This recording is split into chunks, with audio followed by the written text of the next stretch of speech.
¿Quién fue el explorador más valiente? El primer hombre en coronar el Everest. ¿Los marinos chinos mencionados por los libros de historia?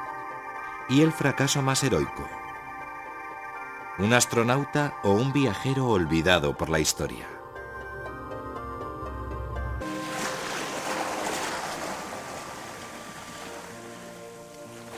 El mayor descubrimiento de la historia, la culminación de un sueño. Cristóbal Colón, un pequeño comerciante con una gran visión. El explorador más famoso de la historia, pero ¿cuál es la verdad de su viaje y su descubrimiento? Es el típico europeo venido a más. Quien más se le parece es Napoleón. Y ambos son italianos, de origen humilde y familias mafiosas a las que mantener, empeñados en salvar al mundo. Mienten, engañan, asesinan, extorsionan y chantajean y tienen a los grandes poderes de su parte. Funciona. En el siglo XV el mundo conocido era pequeño. A partir de teorías matemáticas y mapas dudosos, Colón convenció a los reyes católicos de que tenían a su alcance las riquezas de Oriente. Podía evitar las rutas comerciales existentes tomando otra dirección, el oeste.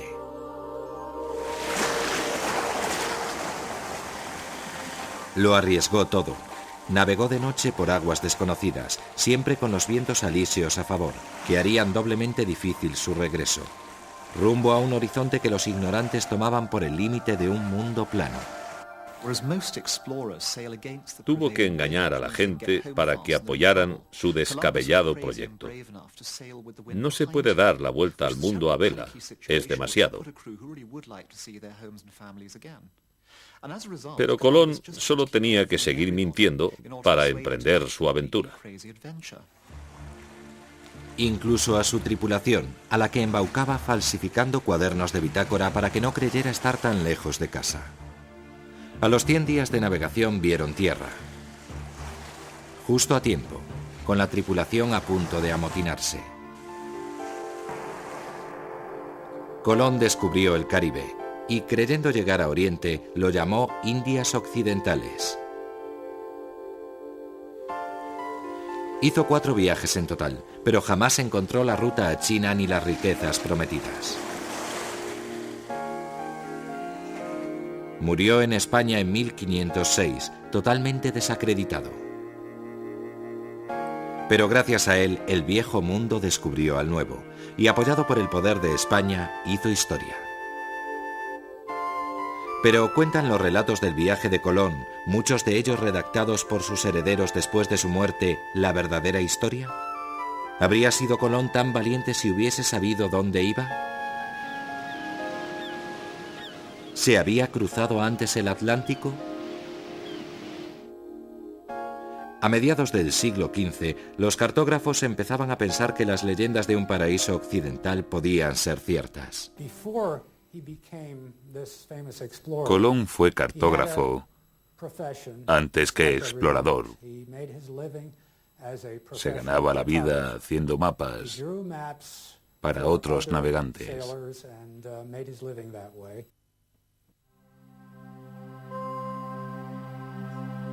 El Piri Reis. Este mapa, encontrado en 1929 en Estambul, es obra de un almirante turco del siglo XVI. Compila varios mapas más antiguos perdidos hacía tiempo.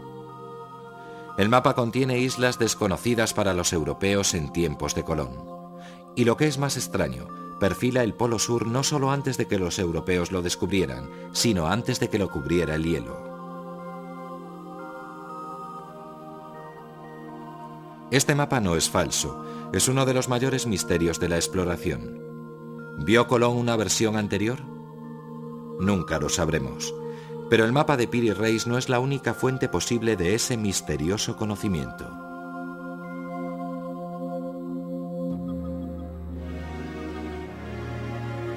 Siglos antes de Colón, el pueblo Thule de Siberia emigró al norte de Canadá a través del estrecho de Bering. Los Thule, raza de exploradores, llevaban los mapas en su memoria y los transmitían de padres a hijos representándolos en la tierra.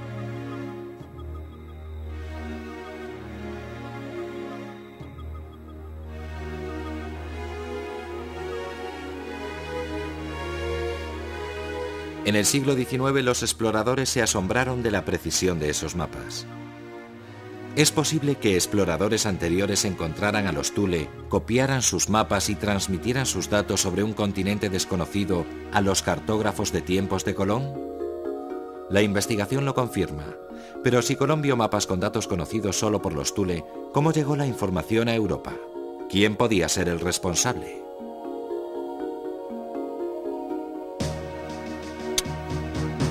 El explorador vikingo Erik el Rojo fue desterrado de Islandia en el año 982, en castigo por su participación en una sangrienta venganza.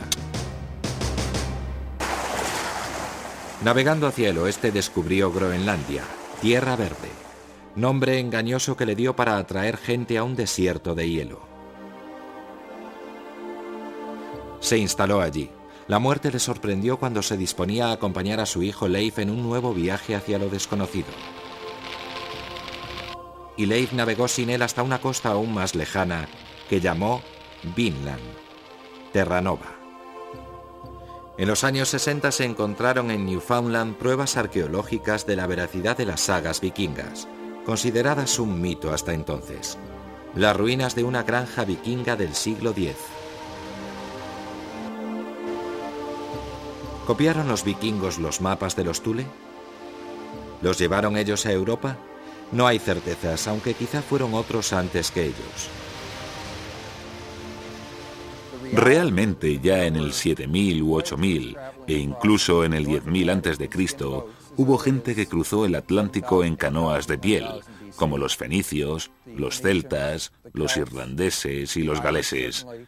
Todos estos pueblos tenían leyendas sobre gente que cruzaba el océano Atlántico, y esto ocurrió antes de que llegaran allí los vikingos alrededor del año 1000 después de Cristo. Pero sería el nombre de Colón el que quedaría ligado al descubrimiento del Nuevo Mundo.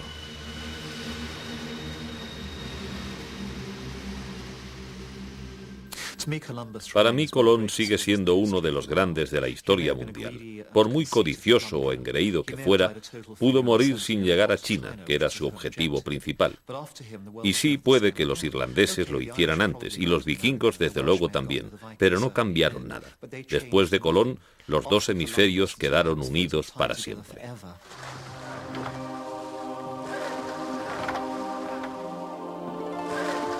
¿Fue Colón más audaz que Leif Erikson o que los esquimales Thule? Hay muchos aspirantes al título de explorador más valiente. Quizá también los fenicios cruzaron el Atlántico y, como los Thule, su contribución a la exploración del mundo ha pasado largo tiempo inadvertida.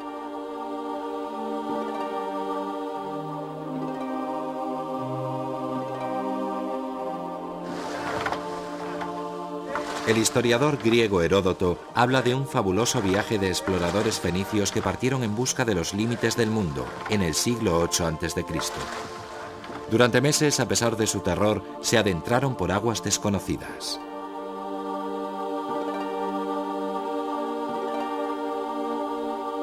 Cuando por fin regresaron, los marinos contaron las maravillas que habían visto.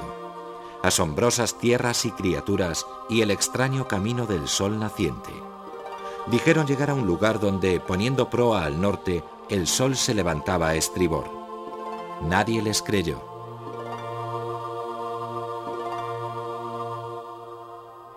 Casi 2200 años después, cuando en el siglo XV Vasco de Gama rodeó África camino de la India, el mito quedó claro. Tras doblar el cabo de Buena Esperanza, Vasco de Gama vio salir el sol por estribor, poniendo rumbo al norte. El relato fenicio era cierto.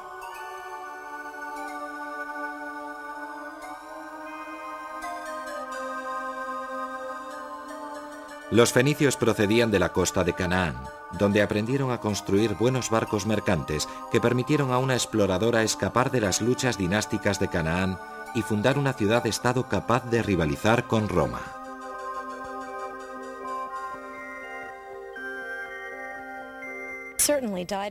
La reina Dido puede ser considerada como una exploradora precoz,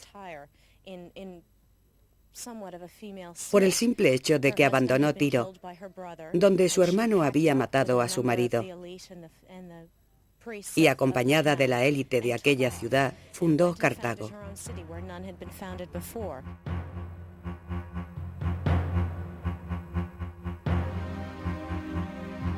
Cartago era una ciudad estricta y jerarquizada, que se hizo famosa por su armada y su puerto fue la octava maravilla del mundo antiguo.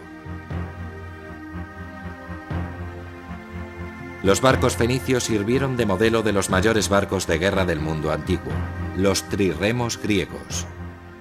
Dejando atrás las rutas de cabotaje, los fenicios peinaron el mundo en busca del comercio y tesoros.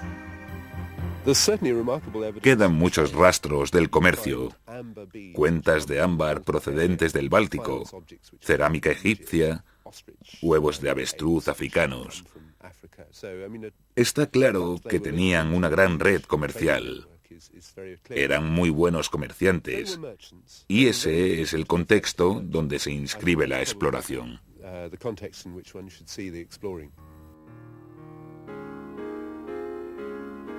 El comercio arrastró a los fenicios a explorar aguas y tierras desconocidas, y también fue el motor de los descubrimientos europeos.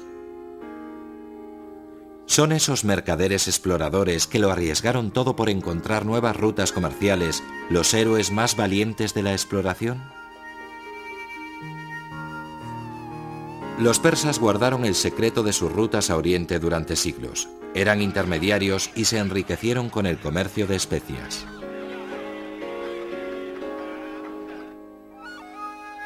Y sería otro mercader, Marco Polo, de Venecia, el más famoso visitante de todo Oriente. En 1271 salió hacia ese mundo sin mapas y por la ruta de la seda fue el primer occidental en llegar a China.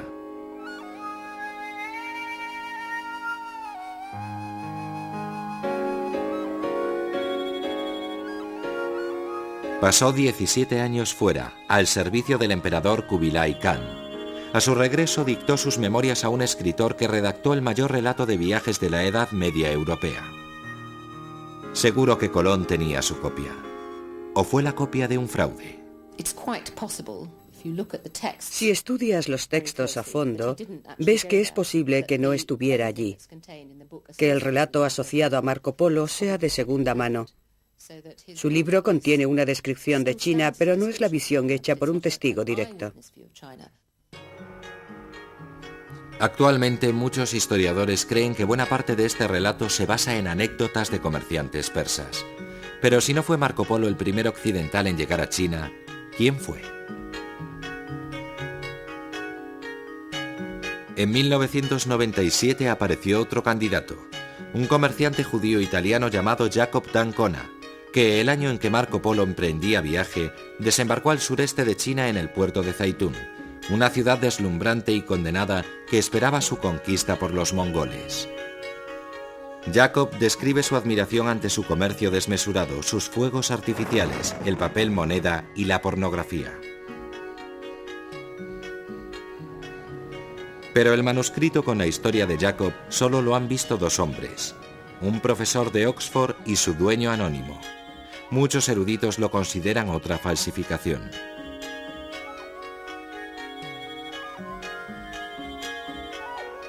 El misterio del primer occidental en pisar China queda por resolver.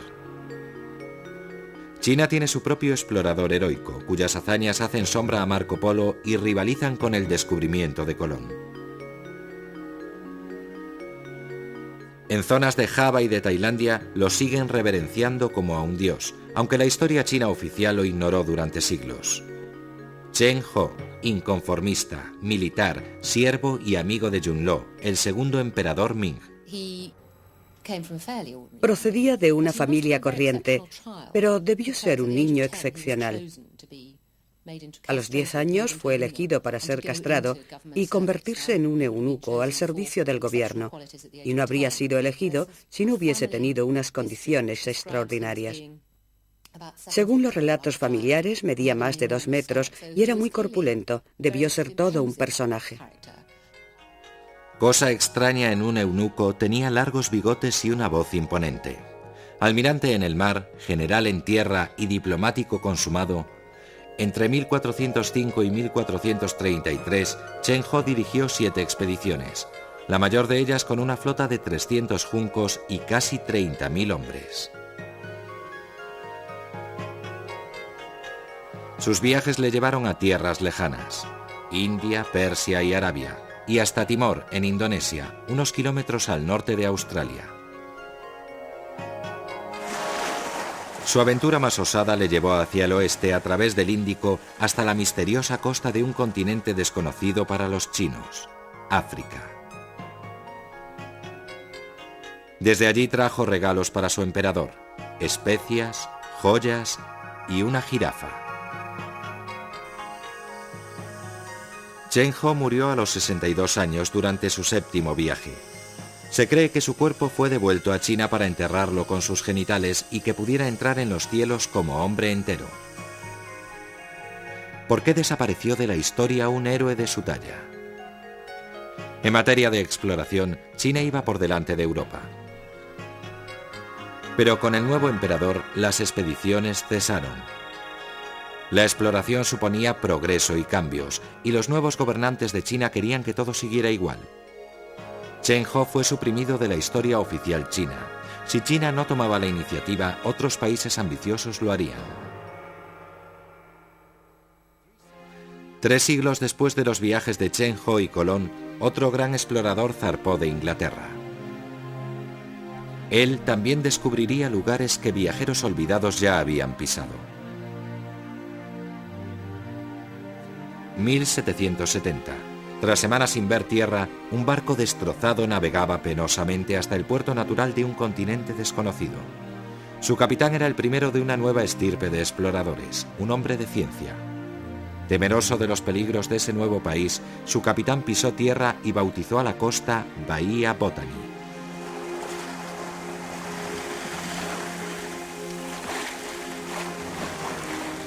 El explorador británico, el capitán Cook, acababa de atracar en Australia, que en tiempo se tuvo por un mito, el equivalente de la Atlántida en el Pacífico.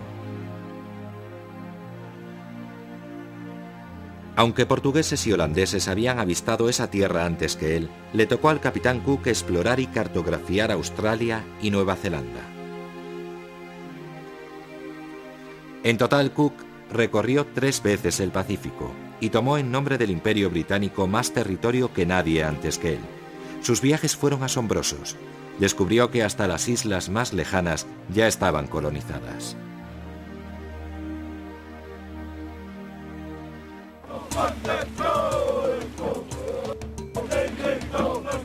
Como científico se quedó aún más sorprendido al constatar que los pueblos que encontró compartían un antepasado común. ¿Cómo habían llegado? ¿Cómo era posible que gente sin tecnología ocupara todas las islas de un océano?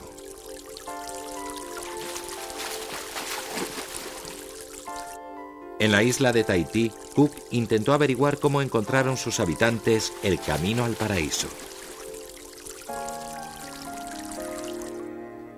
Los vientos alisios soplaban fuerte del este y sugerían un origen americano de esos isleños, pero no se parecían a los indígenas americanos. Debían venir del oeste, pero el viento rara vez soplaba de allí. Un enigma que no pudo resolver. Cook nunca volvió de su tercer viaje. Como tantos exploradores, tuvo una muerte violenta.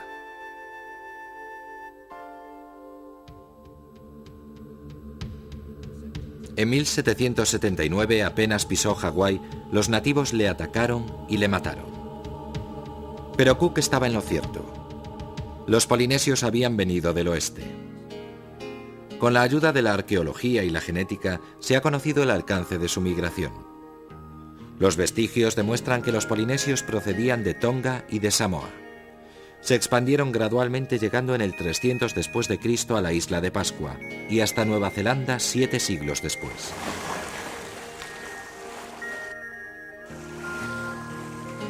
Orientándose por el sol, las estrellas, los tipos de nubes y el carácter del mar, los marinos polinesios aprendieron a aprovechar los escasos vientos del oeste. Eso fue su salvación. Sabían que podrían volver a casa cuando el viento, inevitablemente, rolara de nuevo al este. Navegaron con sus familias en frágiles barcos de madera, llevando consigo todo lo necesario para colonizar Islas Vírgenes. Hacía falta valor para esos viajes. Los polinesios navegaron miles de millas en balsas, contando para protegerse de los muchos peligros del océano tan solo con su habilidad como marinos y con la suerte. Pero los polinesios no fueron los únicos exploradores nativos cuyas hazañas fueron ignoradas hasta hace poco. Cuando los exploradores quisieron adentrarse en el corazón de África, Australia y América, los guías nativos se convirtieron en una necesidad vital.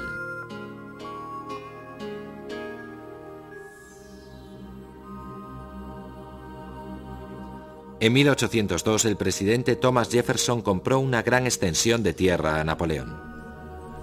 El 1.300.000 kilómetros cuadrados de Luisiana se vendió por $15 millones. Era un territorio totalmente vacío, no explorado ni cartografiado por el hombre blanco. Jefferson envió a Meriwether Lewis, su secretario privado, y a William Clark, un militar, a explorarlo y buscar el legendario Paso al Noroeste, una ruta fluvial hacia la costa del lejano oeste. En la primavera de 1804 partía una expedición de 50 hombres.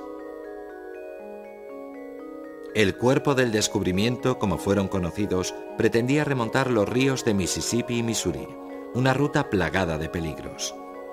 En su avance por los ríos hacia el oeste, la expedición cruzó las montañas rocosas y llegó al Pacífico a pie. Y fue la primera en encontrar las tribus indias del oeste, la parte de su misión que Jefferson creía más peligrosa.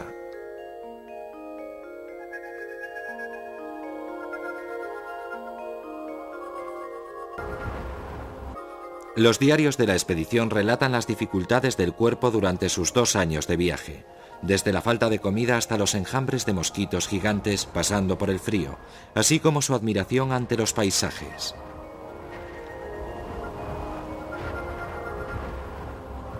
Los primeros encuentros con los indios fueron bien.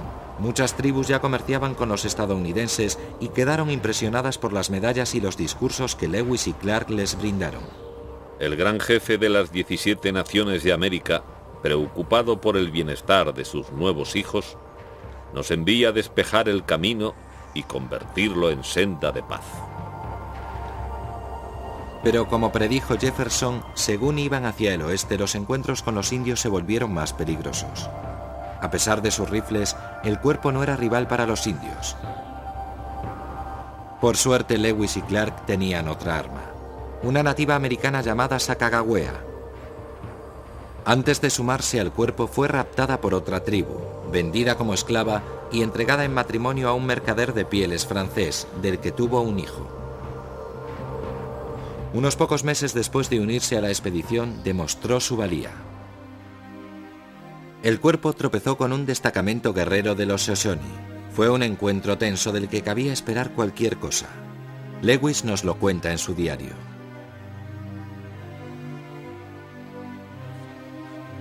La vista de la mujer india confirmó a esa gente nuestras buenas intenciones, pues por aquí ninguna mujer acompaña a un destacamento guerrero de indios. Ahora su hermano era jefe de ese pueblo empobrecido y noble.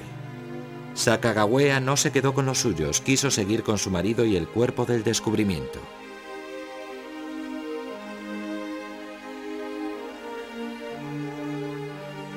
En reconocimiento por su papel, se le dio derecho a votar en las juntas del cuerpo.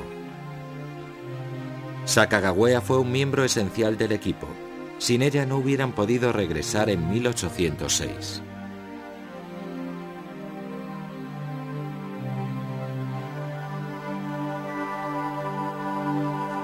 Aunque Lewis y Clark nunca encontraron el paso al noroeste, simplemente porque no existía, permitieron concebir la inmensidad del continente como un solo país, unos Estados Unidos que se extendieran de costa a costa. Y todo esto fue posible gracias a la lealtad y el valor de una guía nativa. En cambio, la primera expedición al interior de un continente en la otra punta del mundo nos sigue recordando lo temerario que es ignorar la sabiduría nativa. Fue un exoficial de caballería irlandés llamado Robert O'Hara Burke quien dirigió la expedición de 1861 a través de Australia. Su segundo era William Wills, un joven inglés. Pretendían ser los primeros en cruzar de sur a norte el continente australiano. Querían demostrar que el hombre blanco podía dominar el corazón del continente sin la ayuda nativa. Para la nueva nación australiana fueron héroes con un objetivo noble, pero la suya no fue una historia de resistencia heroica, sino de tremenda locura. Burke y Wills llegaron a Australia en busca de fortuna. Ni ellos ni su destacamento de jóvenes oficiales tenían experiencia en exploración. Burke, el jefe, era orgulloso e ignorante.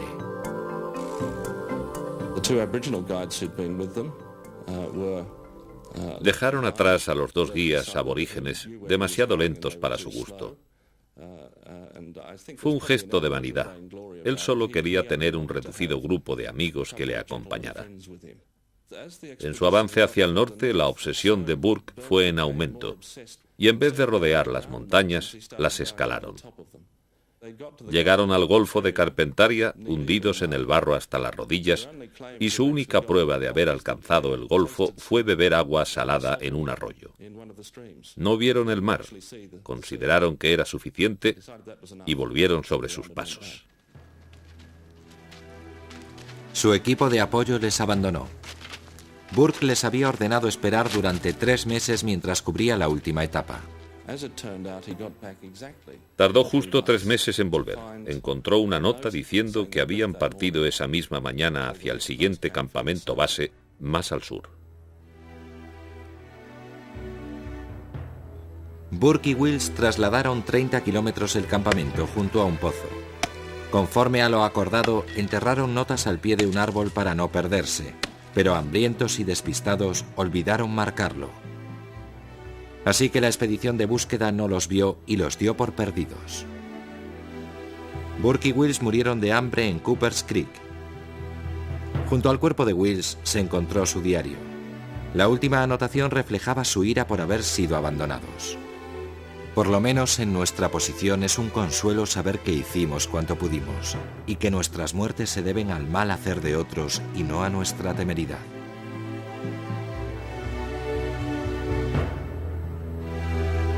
En realidad lo que les mató fue un acto descabellado. Despedir a los aborígenes, expertos en supervivencia y navegación en esa región engañosa. Durante milenios los aborígenes cruzaron el interior. Como los esquimales Thule, llevaban sus mapas grabados en la memoria, en canciones que los guiaban por accidentes del terreno. Si un aborigen deseaba cruzar Australia, podía hacerlo. Australia está entrecruzada de rutas comerciales en todas direcciones. Se han encontrado materiales del Golfo de Carpentaria en el lejano sur de Australia. Y estos materiales fueron llevados por los aborígenes a las zonas que los exploradores recorrieron.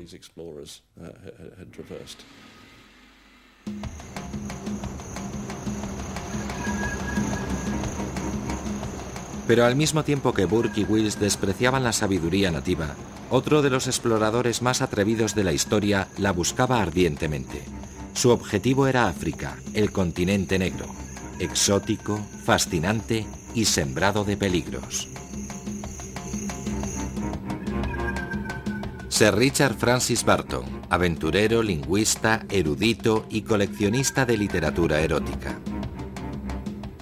En 1854, disfrazado como un rico mercader musulmán, intentó entrar en la ciudad somalí de Harara, prohibida a los cristianos so pena capital.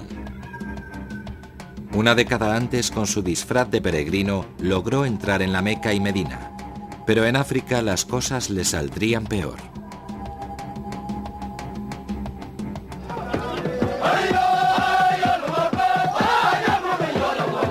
Pese a haber hecho amistad con un señor de la guerra local, al avanzar tierra adentro su expedición tropezó con otras tribus hostiles. Acusados de espionaje fueron atacados en plena noche por cientos de guerreros.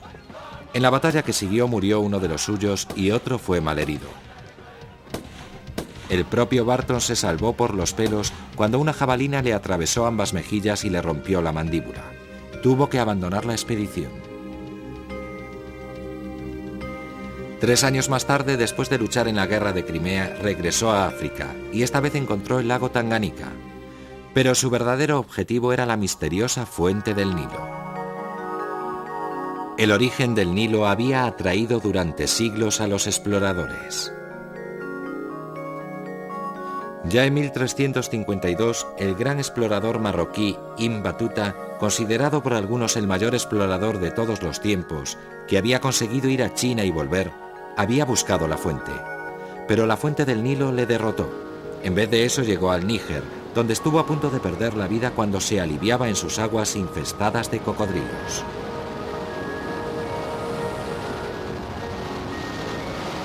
El Nilo también derrotó a Barton. África no se plegaba a sus gustos, así que se marchó quejándose de que carecía de la avanzada cultura de los árabes. Después haría fortuna traduciendo al inglés los 101 caballeros árabes y el Kama Sutra. Y solo un tecnicismo lo salvó de la cárcel por violar las leyes inglesas sobre la obscenidad. Pero la carrera africana no hacía sino empezar. El Foreign Office de Londres, centro neurálgico del mayor imperio del mundo jamás visto. Sus muros siguen exhibiendo un recordatorio de su pasado colonial y de uno de sus mayores héroes. El Dr. David Livingstone, misionero escocés y ardiente enemigo de la esclavitud.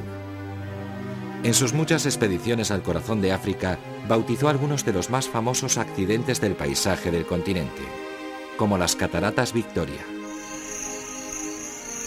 En 1866 emprendió una nueva misión con un doble objetivo: difundir la palabra de Cristo y llevarse el mayor premio de las exploraciones africanas: encontrar la fuente del Nilo. Livingstone se adentró en África y durante 6 años no dio señales de vida. Un misterio que cautivaba a la nueva prensa popular y que decidió a un editor americano a enviar a un periodista, Henry Morton Stanley, a buscar a Livingstone y apuntarse un tanto publicitario. La historia recuerda a Stanley sobre todo por la frase desenfadada con que saludó al doctor. El doctor Livingstone, supongo. Livingstone había contraído fiebres y se había perdido, y creyendo haber encontrado el curso alto del Nilo, en realidad estaba en el Congo. Stanley, su salvador, tampoco era lo que parecía. Stanley se consideraba americano y durante casi toda su vida negó ser galés y ocultó sus orígenes de niño pobre e ilegítimo criado en un taller que después emigró a América.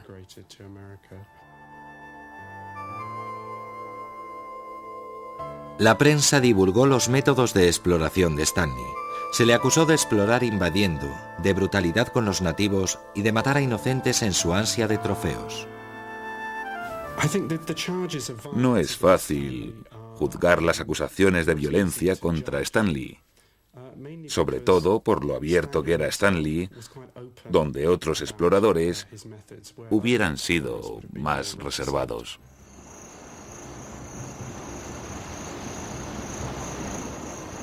Ni Stanley ni Livingstone encontraron la fuente del Nilo, porque no hay una sola, sino varias.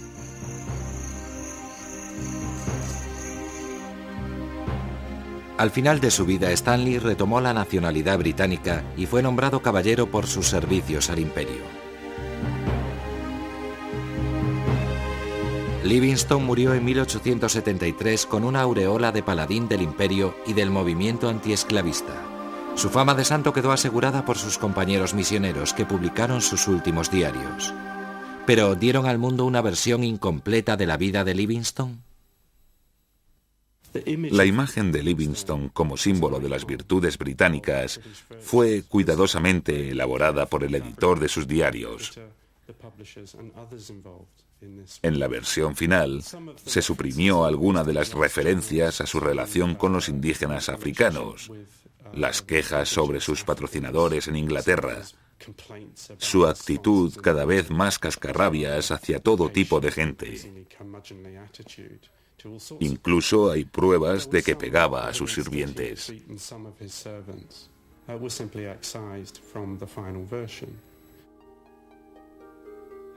Aunque esas acusaciones empañan la reputación de Livingstone, fue sin duda un hombre iluminado para su época.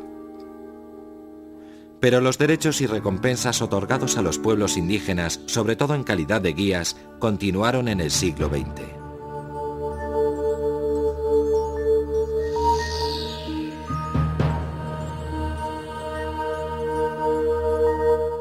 El Everest, con más de 8.000 metros, es la montaña más alta de la Tierra y el máximo desafío para un escalador. En 1953 se formó un equipo británico para escalarlo. La presión era tremenda, ya que un año antes un equipo suizo estuvo a punto de alcanzar la cima. Tenían una oportunidad. Si no lo lograban, la gloria de conquistar el Everest recaería en otro país. La expedición partió a la India, donde se encontró con dos miembros cruciales. Edmund Hillary era un callado y brillante escalador neozelandés. Y Norgay Tenzing, un guía sherpa que había participado en tentativas previas y conocía mejor que nadie la montaña. Tras una larga aproximación, estos dos hombres iniciaron la escalada en la madrugada del 29 de mayo para intentar el tramo final y conquistar la cima.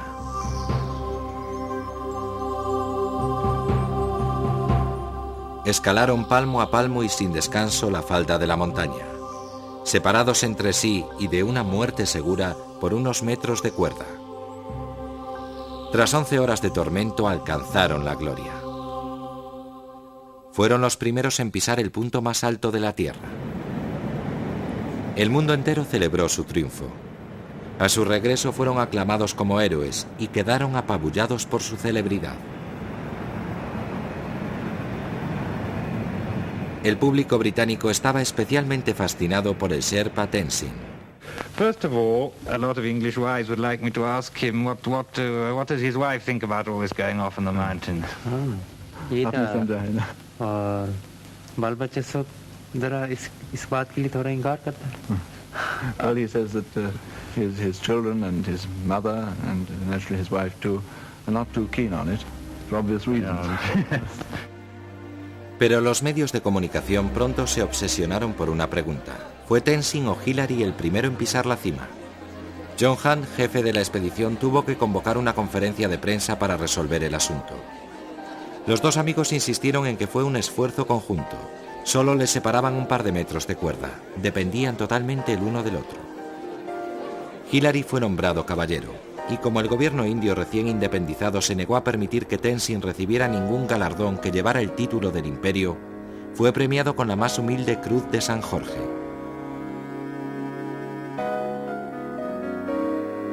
Pero a su vuelta a India fue Tenzing el verdadero héroe.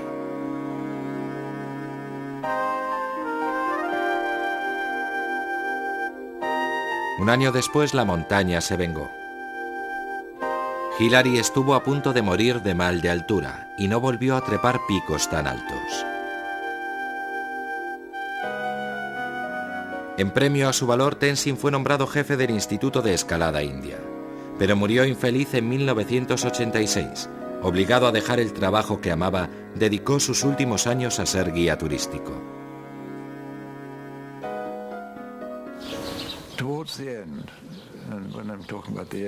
Hacia el final, y cuando hablo del final, me refiero a poco antes de morir, se había convertido en un hombre infeliz.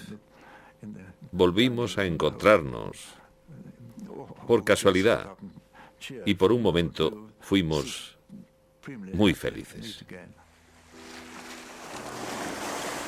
Ahora que no podía escalar, Hillary se dedicó a otro gran objetivo, el Polo Sur. En enero de 1958 encabezó el primer equipo que llegó allí después del primer británico, el capitán Scott, 46 años antes.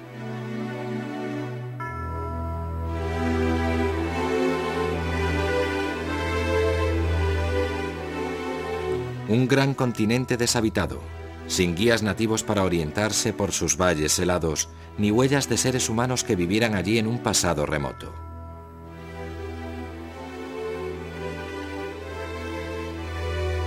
El Polo Sur es un reto distinto. Terreno de pruebas para explorar no la tierra o el mar, sino los límites de la resistencia humana. ¿Se habrán realizado allí las mayores hazañas de la exploración?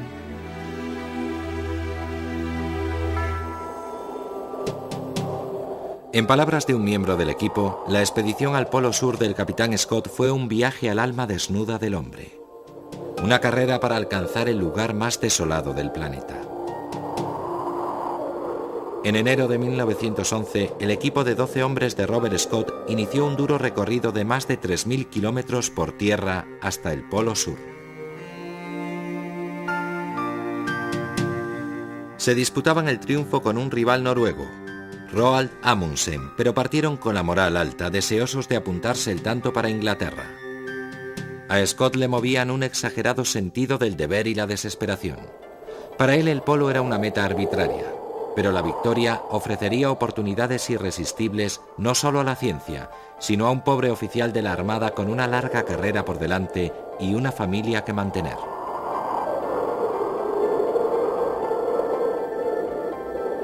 La aventura pronto se convirtió en un desastre. En vez de tiros de perros como Amundsen, Scott optó por trineos motorizados y ponis. Los motores fallaron enseguida, y a los ponis que sobrevivieron a un tiempo peor de lo esperado hubo que rematarlos. En diciembre, al cabo de un año pasado en su mayor parte arrastrando los trineos a pie, 7 miembros de la expedición tuvieron que dar media vuelta. El resto siguió adelante y alcanzó el polo en enero de 1912. Y allí se llevaron el mayor de los disgustos, una bandera noruega y una nota de Amundsen que les había ganado por un mes. Desmoralizado por la derrota, escaso de comida y combustible, el equipo inició el regreso. Avanzaban muy despacio. Medio congelados, aquejados de escorbuto, al borde de la locura, solo recorrían unos pocos kilómetros al día. Un miembro murió por una caída en un glaciar. Otro, Titus Oates, casi tullido, sacrificó su vida para que sus amigos tuvieran más posibilidades. El diario de Scott describe su muerte. Era un gran hombre. Ese fue su final. Durmió su última noche esperando no despertar, pero se despertó. Era una mañana de ventisca. Dijo, voy a salir, quizá tarde un rato. Salió a la ventisca y no volvimos a verlo. El sacrificio de Oates fue inútil. Scott y sus colegas quedaron atrapados en su tienda por otra tormenta, tan cerca de su salvación y solo quedaba esperar el final. Cada día nos disponemos a salir hacia la base, a 18 kilómetros de aquí. Pero fuera de la tienda te arrastra el viento. No creo que esto mejore. Aguantaremos hasta el final, pero estamos cada vez más débiles y el final no puede tardar.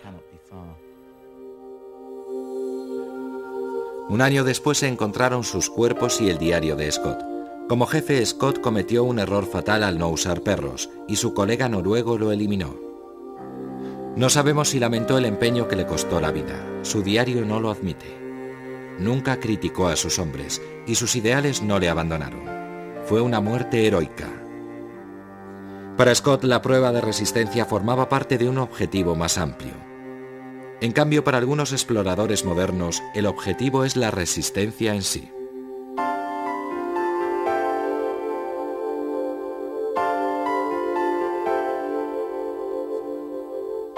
Sir Ranulph Fiennes, aventurero, varón, rival de Sean Connery para el papel de Bond en los años 60 y considerado el mayor explorador vivo del mundo. Si me enterara de que mis rivales noruegos van a intentar cruzar todo el territorio del Polo Sur, tendría que reunir a mi equipo y tomar el único vuelo anual a la zona. Vuelo que compartiríamos con ellos, porque aunque creyéramos que no puede hacerse, quizás ellos supieran algo que nosotros ignoramos.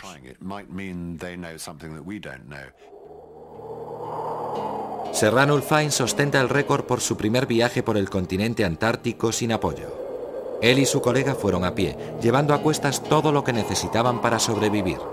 Una hazaña de resistencia superior a la del propio Scott. Al terminar, al cabo de 100 días, sin ningún apoyo, nos moríamos de hambre. Estábamos desnutridos, con hipotermia. Quizá nuestro viaje fue física y moralmente más duro que el de Scott y Amundsen, porque no teníamos ningún apoyo. Casi morimos en el intento. Hoy los últimos lugares vírgenes son un reto irresistible. Los exploradores deben encontrar nuevos récords que batir. Una vez conquistado el Everest, queda por escalar sin oxígeno el K2, el pico más duro. La exploración moderna no trata de descubrir nuevas tierras, sino nuevos límites de resistencia humana. Ya no somos exploradores, porque explorar es ir a sitios totalmente nuevos o descubrir algo totalmente nuevo, cosa que ya solo se puede hacer en el espacio o bajo el mar. Las nuevas fronteras, los nuevos retos han transformado la naturaleza de la exploración y el significado del valor. 20 de julio de 1969, el momento culminante de la exploración del siglo XX. El Eagle ha alunizado. Fue un suceso espectacular televisado al mundo entero. Neil Armstrong fue el primer hombre en pisar la Luna. Un pequeño paso para un hombre. Un gran paso para la humanidad. Impulsado como tantos viajes de descubrimiento por la competencia entre países, el millonario programa espacial de Estados Unidos era exploración a gran escala. Símbolo del poder americano y una victoria sobre Yuri Gagarin, el campeón soviético, primer hombre en viajar por el espacio 8 años antes. Junto con Buzz Aldrin y Michael Collins, la tripulación del Apolo 11 llegó a la Luna en lo que los historiadores del futuro probablemente consideren un prodigio de pirotecnia. 20 años después, la tragedia del Challenger confirmaba trágicamente que los viajes espaciales siguen siendo muy peligrosos.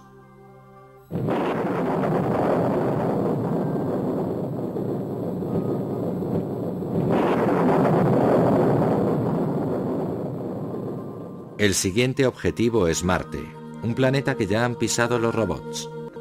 Pero aún quedan misterios de exploración aquí en la Tierra. Tenemos robots en Marte, pero nunca hemos bajado al fondo del Mar Negro. Espero ser la primera persona que explore esa zona. Los primeros submarinistas de la historia figuran entre los exploradores más valientes. Hasta 1963 no se sumergió el primer hombre en la falla mariana de 12.000 metros de profundidad. Los submarinos modernos como el Deep Fly One alcanzan los 12.000 metros de profundidad. ¿Qué encontrarán los exploradores en estas profundidades? Estoy convencido de que las profundidades abisales contienen más historia humana que todos los museos del mundo juntos. Actualmente estamos realizando expediciones y veremos cómo todo esto se confirma. Pero muchos de los exploradores del futuro observarán sus hazañas desde la seguridad de la sala de control.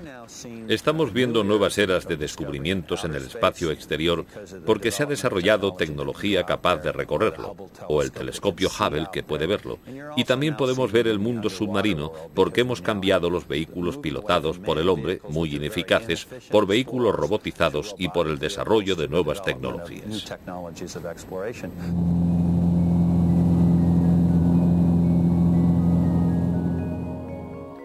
Si los robots exploran el espacio y el fondo del mar, ¿dónde estarán los héroes modernos de la exploración?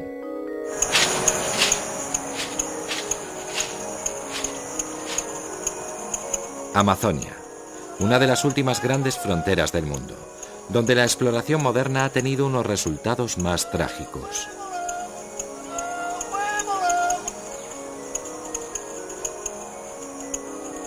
En los años 70, tras el descubrimiento de sus riquezas minerales, desembarcaron aquí los promotores, decididos a construir autopistas en plena selva.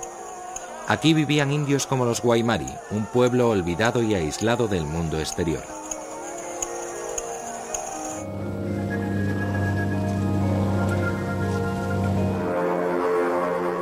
El explorador Gerberto Pinto se adentró en la selva amazónica y entró en contacto con ellos. Como un Livingstone moderno, arriesgó su vida sin saber si su visita sería bienvenida. Pero era otro tipo de misionero que venía a salvar no sus almas, sino su modo de vida. Tras ganarse la confianza de los indios, se erigió en defensor de su causa contra la construcción de la autopista. Las fuerzas que se desataron contra él eran más peligrosas que la selva o los indios. En 1976 fue asesinado en circunstancias oscuras. La versión oficial de la dictadura militar brasileña fue que los indios lo mataron.